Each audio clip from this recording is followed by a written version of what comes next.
성령의 9가지 열매란 무엇일까요?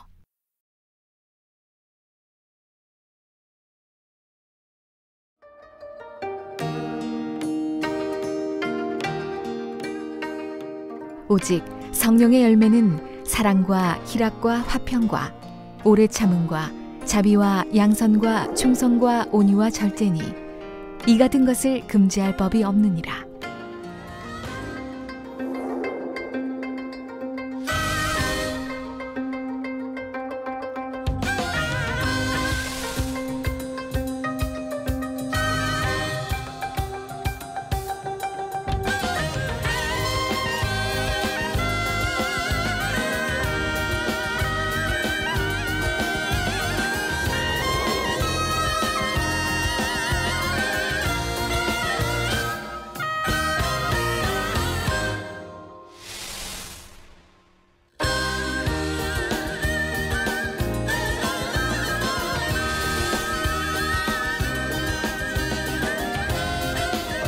사랑하는 시청자 여러분, 세계적인 부흥사 이재룡 목사님의 설교를 통해 성령의 9가지 열매를 맺는 복된 신앙생활을 하시기를 바랍니다.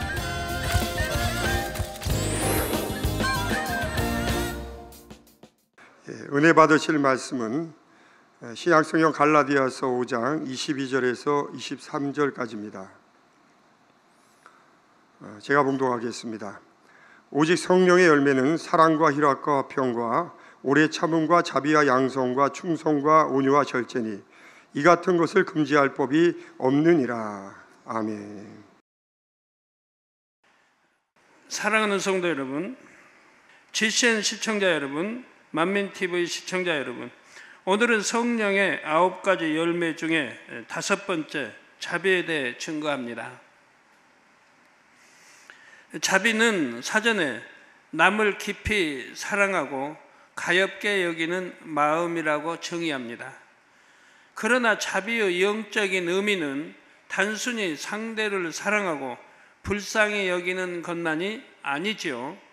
사람으로서는 도저히 이해할 수 없는 사람도 진리 안에서 능히 이해하는 마음입니다. 또 사람으로서는 용서할 수 없는 사람도 진리 안에서 능히 용서하는 마음이지요. 하나님께서도 바로 이러한 자비의 마음으로 인생들을 긍휼히 여기십니다. 시편 130편 3절에 여호와여 주께서 죄악을 감찰하실진대 주여 누가 서리이까 했지요. 이 말씀처럼 하나님께서 자비를 베푸시지 않고 공의대로만 판결하신다면 하나님 앞에 설 사람은 아무도 없습니다. 그러나 공의로는 도저히 용서할 수 없고 도저히 이해할 수 없는 사람도 하나님께서 용서하고 이해해 주셨습니다. 그러기 위해 독생하신 아들의 생명까지 주셨지요. 하나님께서는 주님을 믿고 하나님의 자녀된 우리도 이러한 자비의 마음을 이루기 원하십니다. 사람들은 종종 아무리 좋게 이해하려고 해도 저 사람은 도저히 이해할 수 없다거나 아무리 용서하려고 해도 저 사람만은 도무지 용서할 수 없다 합니다. 가끔 여러분들 말씀대로 산다고 해도요, 그런 고백들 하시는 분이 있어요. 도저히 누구만은 용서가 안 된다, 그런 분들이 있습니다. 그러나 자비의 열매가 마음에 맺히면 이해 못하고 용서 못할 일이 없습니다. 아직 내 안에 자비가 맺히지 않았다 하는 거 깨우치시면 돼요. 어떤 사람이라도 선으로 이해할 수 있고 사랑으로 포용할 수 있지요. 누구는 이래서 좋고 누구는 저래서 싫다 하지 않습니다. 싫은 사람도 없고 미운 사람도 없습니다. 걸리거나 불편한 사람도 없고 원수는 더더욱 없지요. 즉 자비는 또 진정한 용서 사랑은 원수까지라도 사랑할 수 있어야 하기 때문이죠. 이것이 우리 하나님 또 주님의 마음이십니다. 마치 어머니가 젖먹이 아이를 태하듯 모든 사람을 넉넉하게 품고 포용할 수 있습니다. 설령 어떤 사람의 큰 허물이 있다 해도 혹은 중한 죄를 지은 것이 드러났다 해도 판단 정죄보다 긍휼의 마음이 앞섭니다.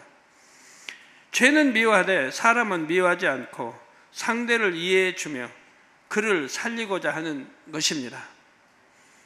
그러나 죄를 지은 사람도 사람이잖아요. 죄가 죄 짓겠나요? 사람이 죄를 지었지. 비유를 들어 너무나 사랑하는 아들이 살인이라는 큰 죄를 범하고 집에 숨어 있다면 어머니의 마음은 어떠합니까? 살인이 얼마나 큰 죄인지 알기에 어쩌다가 그렇게 무서운 죄를 범했느냐 한탄하고 꾸중도 할 수 있습니다. 그렇다고 해서 아들을 볼 때 끔찍하고 악한 살인자라 정죄하여 외면하거나 돌을 던지려는 마음은 아닙니다.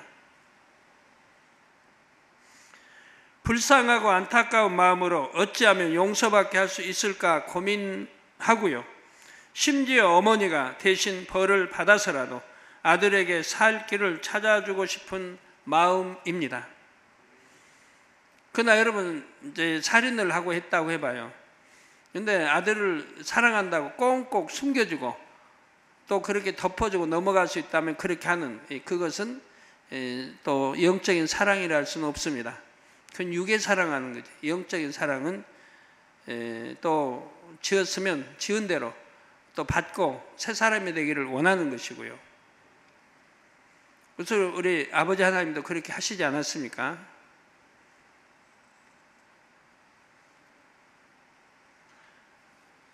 영적으로도 자비가 있으면 이런 마음으로 상대를 이해하고 용서하고 품어줄 수 있습니다. 여러 자녀 중에서도 유독 연약하여 병치레를 하고 손이 많이 가는 자녀가 있을 때 어머니의 마음은 어떠합니까?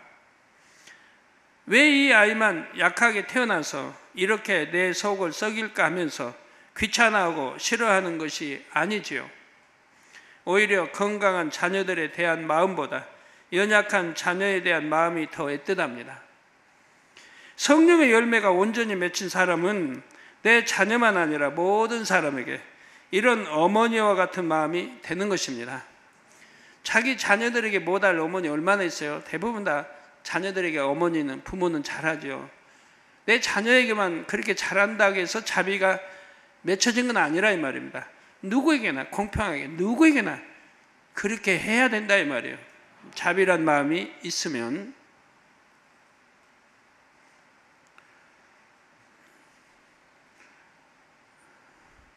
그러면 지금부터 자비의 특성에 대해 좀 더 상세하게 살펴보지요. 첫째, 자비한 사람은 편견이 없습니다. 상대의 겉모습을 보고 판단, 정죄하는 일이 없지요. 야고보서 2장 1절에서 4절에 내 형제들아 영광의 주 곧 우리 주 예수 그리스도를 믿는 믿음을 너희가 받았으니 사람을 외모로 취하지 말라. 사람을 외모로 취하지 말라. 만일 너희 회당에 금가락지를 끼고 아름다운 옷을 입은 사람이 들어오고 또 더러운 옷을 입은 가난한 사람이 들어올 때에 너희가 아름다운 옷을 입은 자를 돌아보아 가로되 여기 좋은 자리에 앉으소서 하고 또 가난한 자에게 이르되 너는 거기 섰든지 내 발등상 아래 앉으라 하면 너희끼리 서로 구별하며 악한 생각으로 판단하는 자가 되는 것이 아니냐 했습니다. 세상 사람들은 외모로 판단하는 경우가 너무나 많습니다. 부유하고 명예 있는 사람을 대할 때와 그렇지 않은 사람들을 대할 때 태도가 달라지지요. 하나님의 자녀들은 상대의 외모를 보고 판단하거나 마음 자세가 달라지는 일이 없어야 합니다. 어린 소자라 할지라도 나보다 낮게 여기며 주님의 마음으로 섬길 수 있어야 하지요. 나는 부나 명예, 외모를 보고 상대를 판단하지 않습니다 하는 분들도 한번 점검해 보시기를 바랍니다. 육적으로만 아니라 영적인 면에서도 편견이 없으신지요? 우리 백화점을 가도 그런 편견이 있다고 그래요. 성도님 이야기하시던데, 명품집에 들어가려고, 백화점 명품 사러 명품으로 들어가려고 했는데 차가 초라했나 봐요. 그러니까 거기에 안내하는 차 안내하는 사람이 가라더니 가래요. 오늘 오지 말 가라고. 그래서 나 여기 명품 왔다 해도 가라고. 차를 거기 못 대게 해드려요.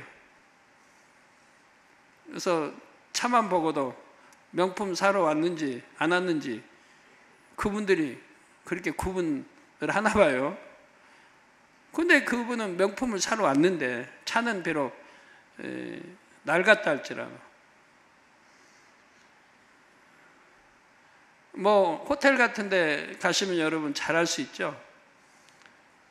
좀 소형이나 중형쯤 타고 가도 외면을 당합니다. 고급차 타야지.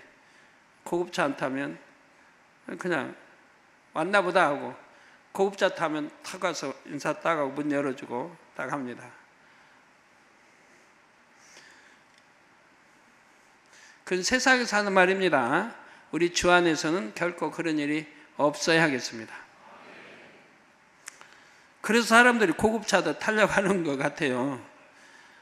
그러면 고급차 안 타면 관세를 그만큼 받나요? 받으면 또 어떻습니까? 가지고 갔는데 문을 안 열어주든 인사 안 하든 하나 내려서 걸어 들어가면 되지. 그런 거 가지고 신경 쓸 게 뭐 있습니까?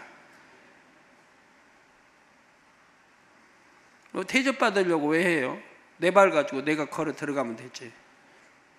육적으로만 아니라 영적인 면에서도 편견이 없으신지 여러분 살펴봐야 됩니다. 제가 이렇게 말씀드린 거는 나도 그런 마음이 있는가를 살펴보시라 이 말이에요.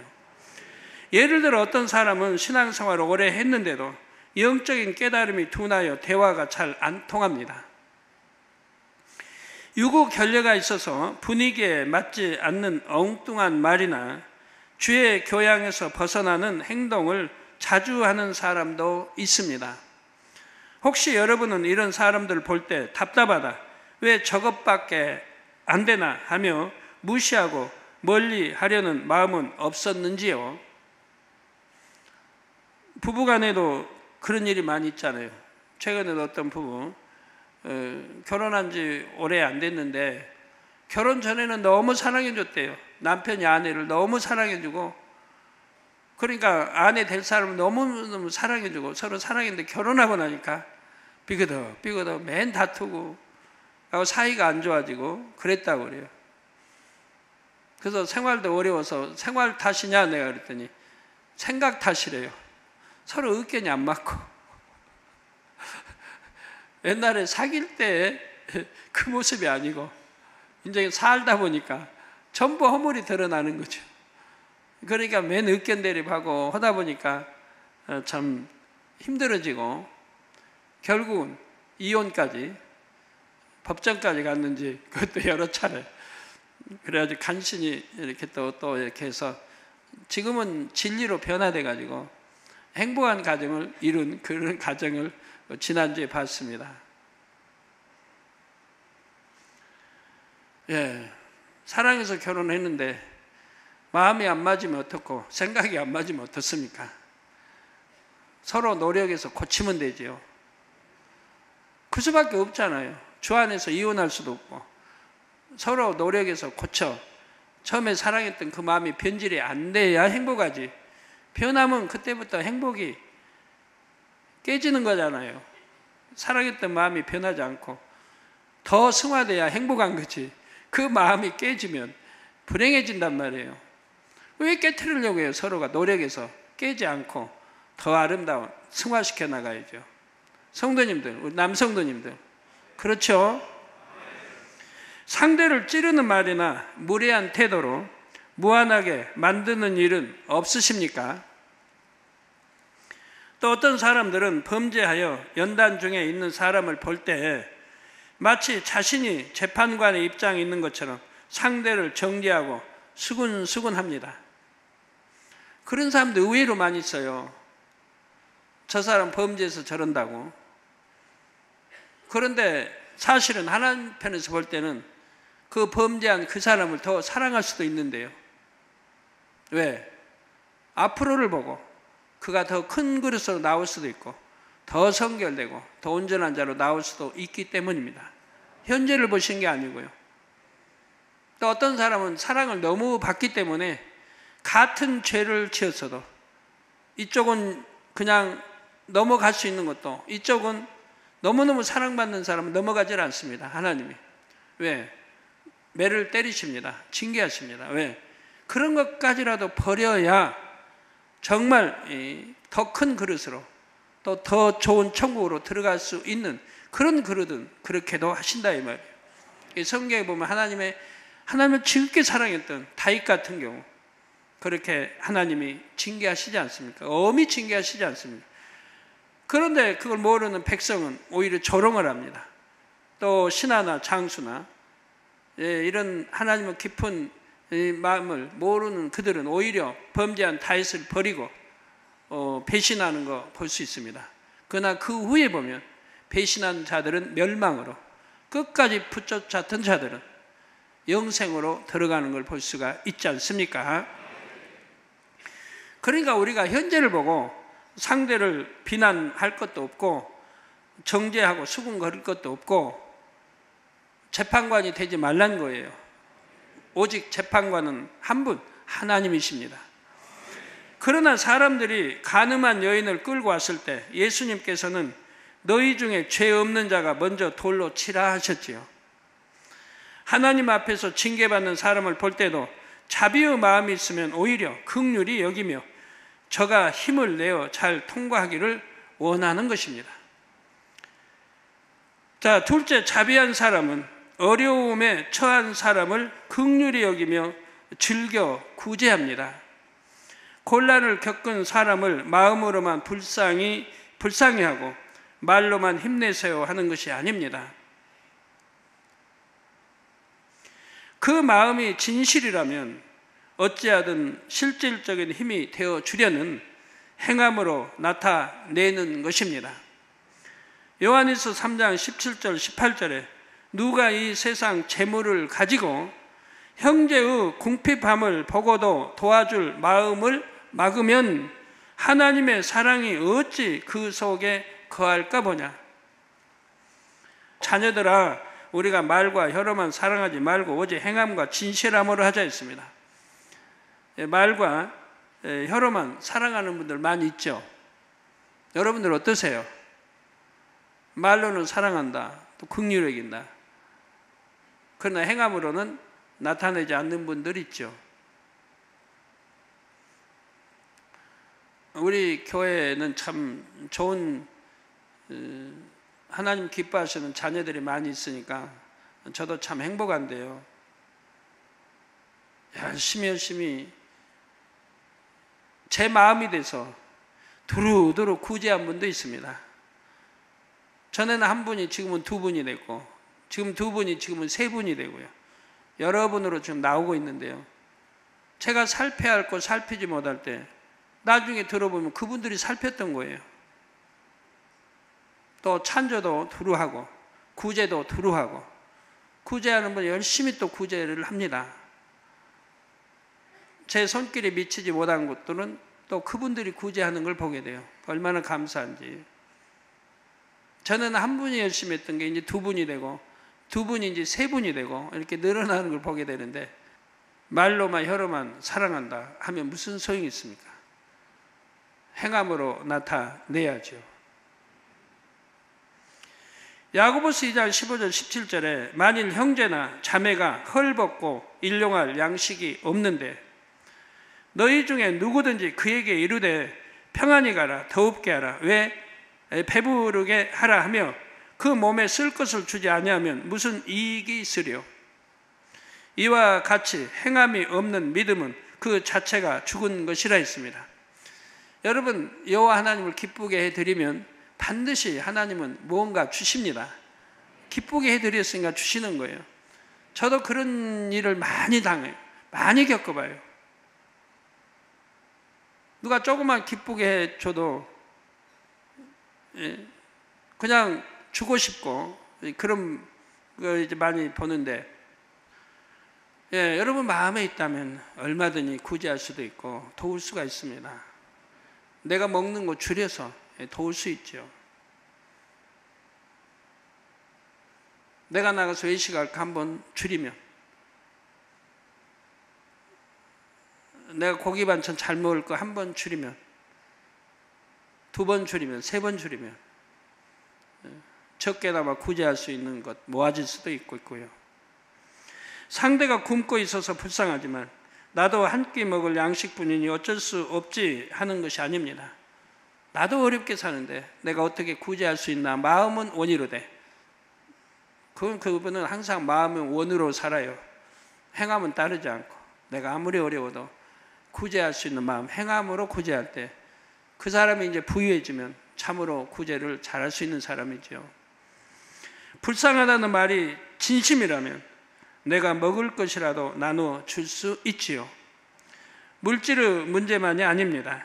어떤 문제로든 고통받는 사람을 보면 내가 상대에게 도움이 되기 원하고 고통을 덜어주기 원하는 것이 자비의 마음이지요. 더구나 주님을 믿지 않으므로 지옥에 가게 될 영혼들을 볼 때는 그냥 둘 수가 없습니다. 어찌하든 구원의 길로 인도하기 위해 마음을 쓰지요. 성도 여러분, 이 제단에는 개척 당시부터 이미 하나님의 권능이 참으로 크게 나타났습니다. 그런데도 제가 쉼없이 더 큰 권능을 구하며 날마다 그 권능을 나타내기 위해 모든 삶을 바치는 이유를 아십니까?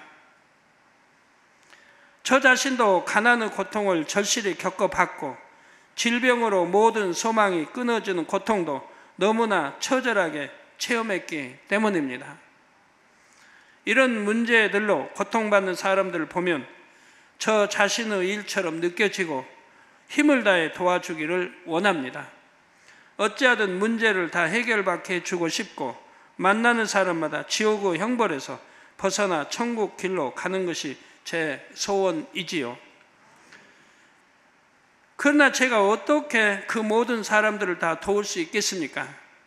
제가 얻은 답은 바로 하나님의 권능이었습니다.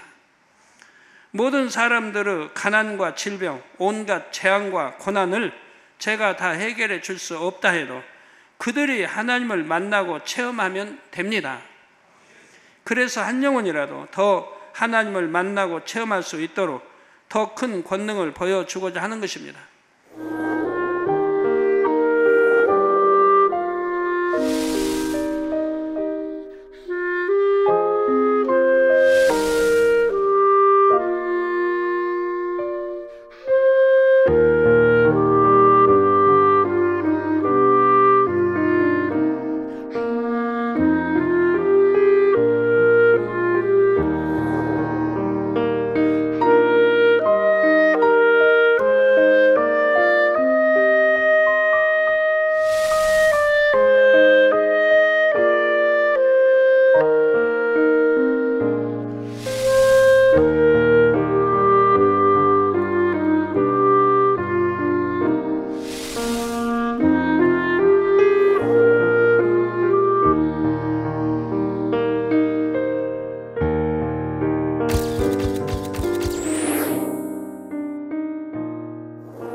토요일날 교구를 만나든 어떤 성경을 만나든 제가 가르치는 것은 늘 한결같아요. 어찌하든 더 성결되고 영으로 들어가며 새삼 소망 가지고 살라고. 저 어찌하든 축복받게 해주려고 이 땅에서 어찌하든 축복받을 길을 가르쳐주고 있고 또 건강하게 사는 비결을 가르쳐주고 있어요.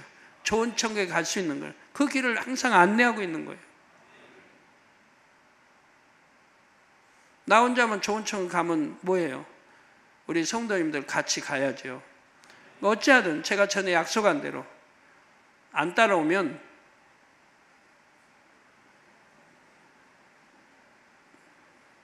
어떤 꿰서라도 코를 꿰서라도 끌고 가듯이 주인이 손을 그렇게 해서라도 내가 같이 함께 세우사람 가겠다. 말로만이 아니에요. 그렇기 때문에 만나면 늘 어찌하든 하나님의 말씀대로 살고 하나님 사랑하고 사랑받을 수 있도록 가르쳐 나가는 거예요.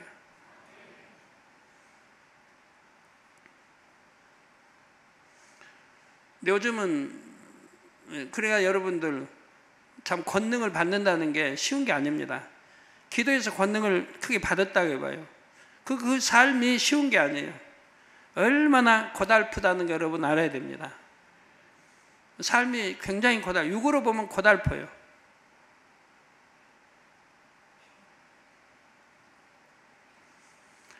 늘 환자들을 마음에 품고 있어야 되고, 늘 또 가난한 사람들을 축복받게 하려고 마음에 품고 있어야 되고, 기도해 줘야 되고, 또 만나면 기도하고, 또 만나면 기도하고. 오늘만 해도 신종플루 환자 사택에서 지금 여기 점심때까지 얼마나 많은 분들 해줬는지 몰라요. 우리 성도님 신종플루 걸렸다는 게 아니고 가족들이 걸려 있는 거 걸렸는데 이제 핸드폰으로 기도해 주는 거죠. 핸드폰은 또 연결해야 되고 또 시간도 그만큼 걸리고 또 하나만 합니까? 이 집에 있는 가족들 모두를 해줘야 돼요. 전염되지 않게. 이미 또 전염되었을 수도 있으니까. 네, 삶이 항상 2주도 다음 주도 주님 오실 때까지 그렇게 해야 된단 말이에요. 어디를 가나 마찬가지예요. 그런데 요즘은 참 감사한 것이 또 있습니다. 우리 주회종님들이 담대하게 손수를 가지고 집회도 열고 곳곳에서 이렇게 하고 있습니다. 근데 들리는 소식은 뭐 환자가 한 30명 참석했다 하면 그건 뭐 20명 그건 뭐 8, 90%는 치료를 받는 거예요. 너무 감사하죠. 우리 지교회 교육자 중에, 우리 번교회 교육자 중에도 해외도 뭐 많이 있지만 국내에도 늘 손수건 가지고 기도해서 치료해주고 또 손수건 집회로 해서 기도해서 치료해주고 이런 분들이 자꾸 생겨나니까 제가 얼마나 기쁘고 행복한지 몰라요. 나누어줄 수 있다는 거, 권능도 이렇게 나눠줄 수 있다는 거, 믿는 자들에게는 함께 공유할 수 있도록 해줄 수 있으니까 얼마나 감사한지 몰라요. 그래서 성경에 참 사도 바울이 얼마나 고마운지, 이 손수건으로 그런 기록이 없다면 엄두도 못 냈을 텐데 또 그렇게 한다면 참 뭐 신비주의 이단 또 그것 가지고도 말 들을 텐데 그것 가지고도 들어요. 어디에서는 뭐 손수건 가지고 뭐 기도해 줬더니 낫고 또 손수건 기도해 줬더니 그 손수건 기도할 때 또 낫는다고 한다고. 못 믿는 사람들은 그걸 또 비난해요. 기도해 줘서 치료받으면 얼마나 좋아요. 믿음 갖고 하나님 잘 섬기게 하니까 얼마나 좋은 걸 가지고 세상에 그 좋은 걸 가지고 참 비난하고 그런 분들이 자비 말씀도 드려야 되는데 자비가 뭔지를. 그래서 요즘은 이렇게 나누어서 손수건 가지고 기도해서 치료받는 분들이 우리 성도님도 많이 생기니까 얼마나 감사한지요.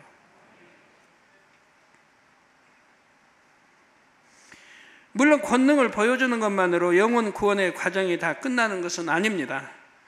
영혼들이 권능을 보고 믿음을 가졌다 해도 그들이 든든한 믿음 위에 설 때까지는 영육 간의 지속적인 보살핌이 필요하지요. 그래서 힘을 내어 천국 길을 갈 수 있도록 교회적으로 재정이 넉넉하지 않을 때도 최선을 다해 구제도 했습니다. 잠언 19장 17절에 가난한 자를 불쌍히 여기는 것은 여호와께 꾸이는 것이니 그 선행을 갚아주시리라 했습니다. 가난한 자를 불쌍히 여기는 것은 여호와께 꾸이는 것이니 그 선행을 갚아주시리라. 여러분 이렇게 가난한 사람들을 불쌍히 여기고 여러분들이 구제하고 도왔다고 하면 하나님이 우리에게 오히려 갚을 수 있는 그런 격이 된다면 그걸 참 육으로 표현하면 좀 민망해서 하나님께는 못하겠죠. 하나님은 우리에게 구임받았다 이 말이에요. 그러니 얼마나 축복입니까? 그러니 그 선행을 하나님이 갚아주신다 이 말이에요. 얼마나 축복이에요. 여러분이 주님의 마음으로 영혼들을 돌아볼 때는 반드시 하나님께서 축복으로 갚아주십니다. 또 때가 이르면 반드시 또 갚아주시는 거고요. 지금 당장 아니라 해도 낙심하지 않고 힘들어하지 않고 믿음으로 다 기다리면 하나님이 역사해 주시는 거고요. 그럴 때가 반드시 오는 거고요. 역사나 이런 것도 보면 많이 나오죠. 선행 베풀었던 사람들이 몇 년 후에 아니면 더 많은 세월 후에 어떤 큰 은혜를 받는, 또 어떤 선한 어떤 사람이 나타나 도움을 받는 이런 일들이 많이 있지 않습니까? 늘 자비의 마음으로 주변을 돌아보아 영육 간에 고통받는 영혼들을 돌보는 여러분이 되시기를 부탁드립니다. 셋째, 자비의 마음이 있으면 상대를 함부로 지적하지 않습니다. 물론 상대를 사랑한다면 때로는 지적이나 책망도 해야 합니다. 부모가 자녀를 사랑한다 해서 잘못을 해도 무조건 덮어주고 용서한다면 자녀가 잘못될 수 있지요. 그러나 자비의 마음이 있다면 징계도 책망도 지적도 쉽게 하지를 못합니다. 한마디 지적을 한다 해도 기도하는 마음으로 상대의 마음을 살피면서 조심스럽게 말하게 되지요. 잠언 12장 18절에 혹은 칼로 찌름같이 함부로 말하거니와 지혜로운 자의 혀는 양약 같으니라 했습니다. 특히 주의 종이나 양떼의 머리 되신 분들은 이런 말씀을 명심해야 합니다. 성도님의 마음에는 이런 비진리의 마음이 있어서 하나님께서 기뻐하지 않으십니다. 집사님에게는 이러이러한 결점이 있습니다. 그래서 다른 집사님보다 사랑받지 못합니다. 이런 지적을 쉽게 하는 경우들이 있지요. 그 말이 아무리 맞는 말이라 해도 자기 의와 틀 속에 사랑이 없이 지적할 때는 생명을 낳지를 못합니다. 지적을 받고 상대가 변화되는 것이 아니라 마치 칼에 찔리는 것처럼 마음의 상처를 받고 낙심하여 힘을 잃어버릴 수가 있습니다. 종종 어떤 성도님들은 저에게 와서 지적이나 책망을 부탁하기도 합니다. 부족함을 발견하여 변화되겠다는 것입니다.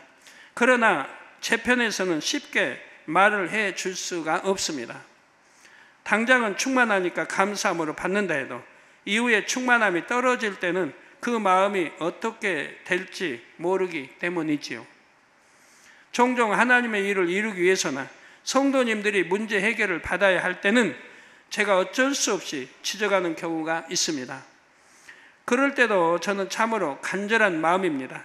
혹여라도 이 말을 듣고 낙심하면 안 되는데 하고 기도하는 마음으로 상대의 안색을 살피게 되지요. 물론 예수님께서는 바리새인과 서기관들처럼 책망을 받지 못하는 사람들에게도 강한 말씀으로 책망을 하셨습니다. 이 독사의 자식들아, 이 외식하는 자들아, 이렇게 하셨던 걸 볼 수가 있습니다. 어차피 그들은 받지 못하겠지만 그 중에 한 사람이라도 듣고 돌이킬 수 있도록 기회를 주신 것입니다. 또 그들은 백성들을 가르치는 입장이었기에 백성들이라도 깨닫고 그들의 외식에 미혹되지 않게 하시려는 뜻이었지요. 그러나 여러분에게는 이렇게 해야 할 일은 거의 없을 것입니다. 소자를 대할 때도 찌르거나 허물을 들춰내어 상처 주거나 실족시키는 일이 없으시기 바랍니다. 꼭 필요한 상황에서 권면을 한다 해도 상대의 입장에서 그 영혼을 소중히 여기는 사람으로, 사랑으로 말할 수 있기를 부탁드립니다. 넷째로 자비의 마음이 있으면 모든 사람에게 관대합니다. 대부분의 사람들이 자기를 사랑하는 사람에게는 어느 정도 너그럽게 자기 것을 내어줍니다. 인색한 사람들도 내가 상대를 선대했을 때 그만큼 돌려 받을 것을 알면 쉽게 무엇을 빌려주거나 선물도 하지요. 그런데 누가복음 6장 32절에 보면 너희가 만일 너희를 사랑하는 자를 사랑하면 칭찬받을 것이 무엇이뇨? 여러분 사랑해주는 사람을 여러분도 사랑한다면 그건 칭찬받을 일이 뭐가 있느냐 이 말입니다. 죄인들도 사랑하는 자를 사랑하느니라 하십니다.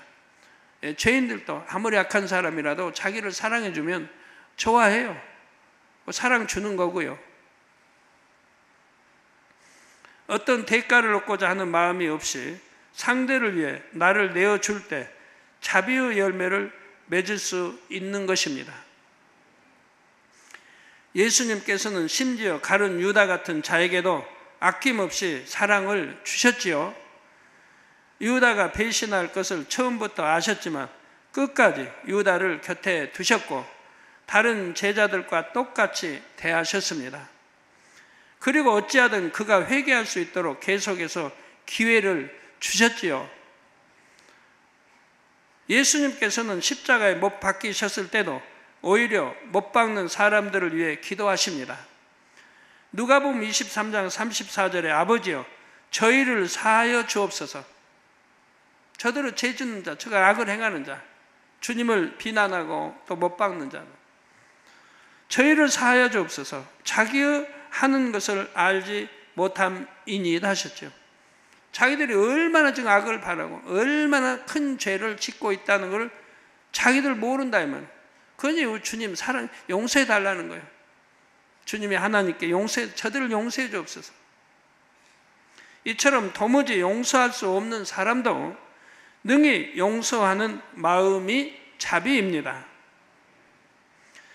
초대교회 당시 스데반 집사에게도 자비의 열매가 맺힌 것을 볼 수가 있지요. 악한 사람들이 던지는 돌에 맞아 죽어가면서도 스데반은 그들을 위해 기도합니다. 사도행전 7장 60절에 무릎을 꿇고 크게 불러 가로되, 죽어가면서도 돌에 맞아 죽어가면서도 우리는 항상 하나님 앞에 무릎 꿇고 기도하는 거 잊지 마세요. 또 크게 불러 가로되, 가만히 해도 될 텐데 하나님은 다 보고 계시는데 우리 주님이 친히 지금 내려다보고 계시지 않습니까? 하나님 보좌 우편에 서서 지금 친히 내려다보고 계시는 거예요. 또 스데반 집사는 영안이 열려서 우리 주님이 하나님 보좌 우편에 서서 보시는 것을 직접 보지 않습니까? 그런데도 크게 불러 가로되 주여 이 죄를 저들에게 돌리지 마옵소서. 이 말을 하고 자니라 했습니다. 잔다, 육으로 봐서는 죽었다는 얘기예요. 호흡이 끊어졌다는 얘기입니다. 그러나 영적으로는 구원받은 사람들은 잔다고 표현하는 겁니다.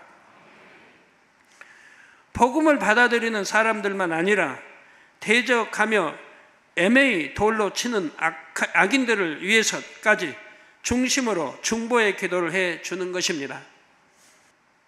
이런 마음이기에 집사이면서도 권능을 행한 것이 성경에 기록되어 있지요. 여러분은 이런 말씀을 많이 들어왔습니다. 그러면 여러분은 얼마나 이런 마음을 이루셨는지요? 혹여 아직도 싫은 사람이 있고 걸리는 사람이 있지는 않습니까? 이제는 그런 수준이어서는 안 되지요. 아무리 성격과 의견이 서로 맞지 않는다 해도 여러분이 상대를 품을 수 있어야 합니다. 먼저는 상대의 입장에서 생각해야 합니다. 그러면 느낌을 바꿀 수가 있습니다. 저 사람은 도대체 왜 그럴까? 이해할 수 없다고만 생각하면 아무리 노력해도 여전히 감정이 생기고 상대를 대할 때는 불편한 느낌이 들지요. 그러나 저 사람의 입장에서는 그럴 수밖에 없겠구나 생각하면 싫은 느낌을 바꿀 수가 있습니다. 오히려 그럴 수밖에 없는 상대가 불쌍하고 그를 위해 기도하는 마음으로 바뀌어지지요. 이렇게 생각과 느낌을 바꿔 나가면서 여러분 안에 있는 미움이나 악한 감정들을 하나하나 뽑아 나가야 하는 것입니다. 자기의 생각을 고집하고 싫은 느낌을 그대로 갖고 있다면 마음의 상대가 품어지지를 않습니다. 자기 안의 미움이나 감정을 뽑을 수도 없고요. 자기 의와 틀을 버리고 생각과 느낌을 바꾸심으로 어떤 사람이라도 품고 선대할 수 있는 여러분이 다 되시기를 바랍니다. 다섯째, 자비의 마음이 있으면 상대에게 공적을 돌릴 수 있습니다. 잘한 일이 있으면 상대의 공으로 돌리고 반대로 잘못된 일이 있으면 나 자신의 허물로 돌릴 수 있지요. 함께 일해서 열매를 냈는데 상대만 칭찬을 받는다 해도 내가 더 잘했는데 상대만 칭찬받아도 내 일처럼 기뻐합니다. 사실은 내가 일을 더 많이 했는데 저 사람은 이런 결점이 있는데 칭찬하시네, 이런 생각으로 불편한 것이 아닙니다. 오히려 저분이 칭찬을 받았으니 이제 자신감도 생기고 힘을 내서 더 잘할 수 있겠구나 하고 상대의 입장에서 감사할 수가 있지요. 이것도 어머니의 마음을 생각해 보면 여러분이 쉽게 이해되실 것입니다. 어머니가 자녀의 숙제를 도와주어서 자녀가 상을 받았다면 어머니는 어떤 마음이 듭니까? 내가 자녀를 잘 가르쳐서 숙제를 잘 했는데 왜 나는 상을 주지 않고 자녀만 상을 주느냐, 이렇게 불평할 어머니는 없지요. 또 어머니가 참 미인이시네요 하는 말도 어머니 입장에서 듣기 좋지만 따님이 참 미인이십니다 하는 말을 들으면 더 기뻐합니다. 반대로 어머니는 참 미인이신데 벌써 답을 알고 계세요. 따님은 왜 이렇게 못생겼어요? 만약 그런다고 하면 어머니가 기뻐한 이유 없죠. 충격이죠. 너무 충격을 받죠. 말도 예쁘게 해야 됩니다. 자비의 열매가 맺히면 자기 자녀만이 아니라 누구라도 나보다 상대를 앞세울 수 있고 그에게 공을 돌려줄 수 있습니다. 그리고 내가 공을 인정받은 것처럼 그와 함께 기뻐할 수가 있죠. 자비는 긍휼과 사랑이 많으신 아버지 하나님의 속성입니다. 자비만이 아니라 다른 성령의 열매들도 하나하나가 온전하신 하나님의 마음입니다. 사랑, 희락, 화평, 오래 참음, 모든 것이 다 온전하신 하나님의 마음을 하나하나 분류해서 설명해 놓은 것과 같지요. 그래서 성령의 열매를 맺으라는 말은 결국 하나님의 마음을 여러분 안에 이루어 온전하신 하나님처럼 온전하라는 뜻입니다. 그 열매들이 여러분 안에 무르익어 갈수록 하나님께서는 여러분을 보실 때 사랑스러워서 견딜 수 없는 마음이 되실 것입니다. 여러분 좀 그런 사랑 좀 받아보세요. 좀 많이요. 제가 받는 사랑을 그냥 나눠줄 수 있다면 막 나눠주겠는데, 막 퍼주겠는데, 그건 또 그렇게 되는 게 아니니까. 제가 받는 사랑을 여러분도 받을 수 있도록 늘 가르쳐 나가고는 있어요.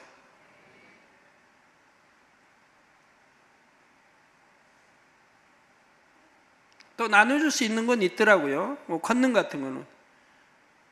바로 제가 아까 그 사도 바울 감사하다고 하는 거는 손수건 그 기록이 성경에 있기 때문에 저도 그렇게 할 수 있는 거 아니에요. 손수건을 기도해 줘서 그 손수건을 가지고 또 다른 데 가서 집회도 열고 많은 영혼들을 치료하고 오늘날 영광 돌리고 있지 않습니까? 전 세계 곳곳에서 손수건 집회가 열리고 있고 많은 이들이 치료받아 영광을 돌리고 있습니다. 또 소문에 소문을 더하니 더 많은 분들이 손수건 기도를 해달라고 그리고 또 해서 보내주면 그 손수건을 통해 또 많은 분들이 치료받고 영광을 돌려나가고 있습니다. 얼마나 감사한지요. 그래서 이런 거는 나눠줄 수 있으니 감사해요. 근데 이 사랑은 제가 받는 하나님의 사랑을 논아줄 수는 없잖아요. 그 여러분들도 받을 수 있는 길은 제가 늘 알려드리고 있습니다.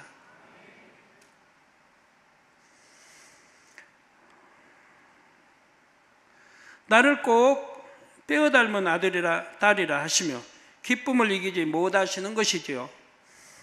이렇게 아버지 하나님을 기쁘시게 하는 자녀가 되면 여러분의 삶에 문제될 것이 무엇이 있겠습니까?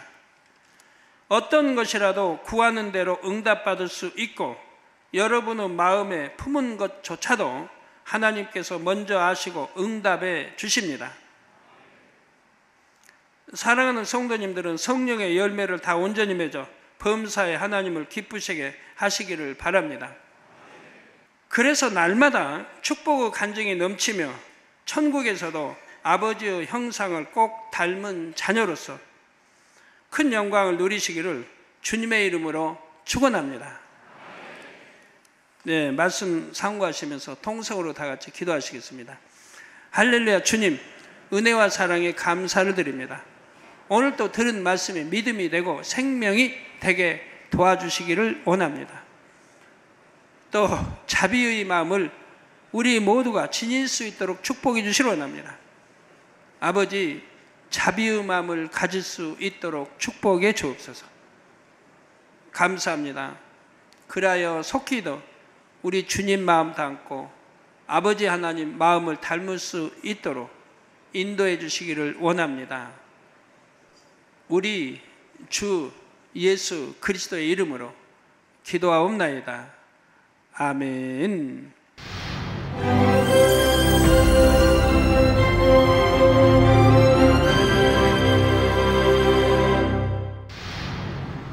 할렐루야. 전능하신 사랑의 아버지 하나님, 이 시간 기도받는 모든 성도님들 위해 안수하여 주옵소서. GCN과 만민TV, 인터넷과 화상을 통해 기도받는 지교회와 지성전 그리고 전세계 하나님의 자녀들 위에도 시공간을 초월하여 역사하여 주시기를 원합니다. 믿어지는 믿음을 주시고 부정적인 생각과 의심의 세력을 물리쳐 주옵시며 모든 시험 환난도 물리쳐 주옵소서. 머리부터 발끝까지 오장육부 뼈 마디마디 온몸의 신경 조직 세포 등 아픈 곳마다 성령의 불로 태우시고 근본의 빛으로 역사하여 주옵소서. 예수 그리스도의 이름으로 명하노니 원수마귀 사단 모든 질병 균 연약함아 물러가라. 빛이 여임하라. 모든 불치 난치병도 성령의 불로 태워 깨끗하게 역사하여 주옵소서. 말라리아를 비롯한 모든 풍토병도 물리쳐 주옵소서. 신종 플루를 비롯한 모든 신종 질병과 변종은 물러가라. 깨끗함을 입을지어다. 감기, 기침, 열, 몸살, 독감 등 각종 유행성 질병도 다 물러가라. 어떠한 유행성 질병 균도 틈타지 않게 지켜 주옵소서. 위암, 폐암, 간암, 유방암, 자궁암, 대장암, 피부암 등 각종 암과 에이즈, 백혈병, 뇌졸중, 고혈압, 저혈압, 심장병, 폐병, 위장병, 당뇨, 부인병, 피부병, 갑상선 질환과 모든 염증도 깨끗게 하여 주옵소서. 소아마비, 중풍, 관절염, 디스크도 온전케 하여 주옵소서. 요통, 두통, 신경통을 비롯한 모든 통증은 사라질지어다. 간질, 자폐증, 우울증, 조울증, 노이로제 등 모든 정신질환도 물러가라. 모든 마비된 것도 풀어지고 일어나 걷고 뛸지어다. 눈도 잘 보이게 하옵시고 귀도 잘 들리게 하여 주옵소서. 소경은 눈을 뜨고 기머거리는 들으며 벙어리는 말할지어다. 각종 사고, 후유증도 깨끗게 하시고 부러진 뼈도 붙여 주옵소서. 화상 입은 것도 온전케 하옵소서. 화기야 물러가라. 열도 물러가라. 아버지 흉터도 나지 않게 역사해 주시기를 원합니다. 마약을 비롯하여 각종 약물과 독극물 중독도 깨끗함을 입을지어다. 죽은 신경과 세포가 살아나며 죽은 자도 살아나게 하여 주옵소서.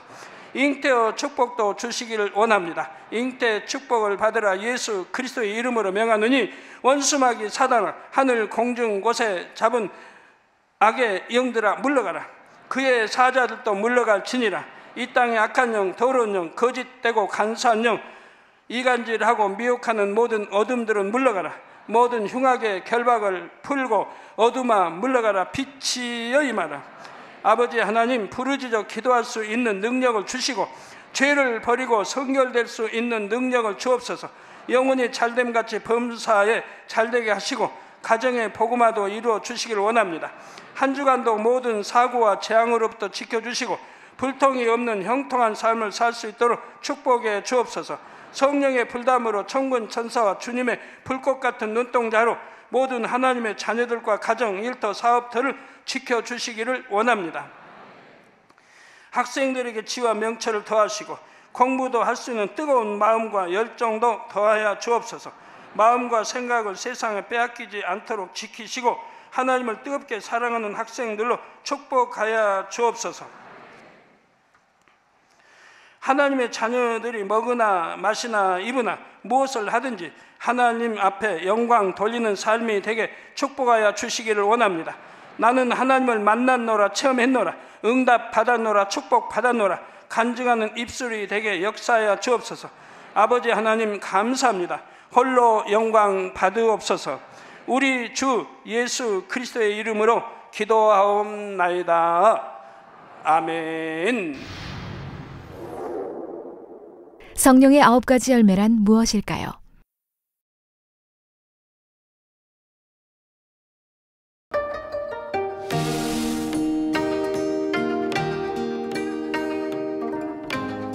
성령의 열매는 성령이 임하면서 심긴 생명의 씨가 자라서 맺히는 열매입니다.